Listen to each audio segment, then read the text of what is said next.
የሄኖክ ሚስት ይሄንንማ ለሄኖክ መንገር አለብኝ።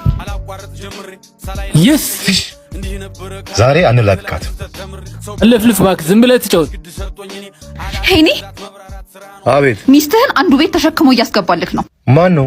ምን አቅልሃለሁ? አልጋ ላይ ሳይዳሩብህ ሄደ ብትደርስ ጥሩ ነው። የምርሽ ነው? እንግዲህ ሄደ ማየት ነው። እገለዋለሁ።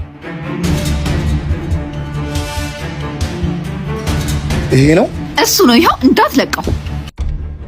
አንተ ውሻ ምን አባ እያረክ ነው ከሚስቴ ጋር? ኧረ እኔ ወንድም ምን ምንም አላረኩም። ከገዛ ቤት እየወጣ ምንም አላረኩም ትለኛለህ? አንገት ለአንገት ተቃቅፋችሁ እየገባችሁ እያየኋችሁ ምንም አላረኩም ትላለህ እንዴ? ደግሞ እኮ እንዴት ሲስማት እንደነበር ሲስማት።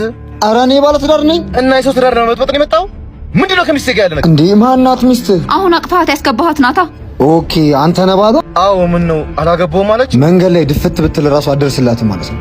ስንቴ እንደደወለችልህ አይተዋል። ለማንኛውም ስልክ ማንሳት አትርሳሽ። በቁማር ታውሬ ሚስቴን አጥቻት ነበር። አንቺ ደግሞ ያላየሽውን እያወራሽ ሰውና ሰው አታባይሽ እንዴ መሰለኛ። በቃ እቺ ብራዘር አንተ እንግዲህ ይቅርታሽ። ችግር የለውም። አሁን አንድ ትሪፕ ስለቀረኝ እሱን መሙላት አለብኝ። እሺ የምን ትሪፕ ነው?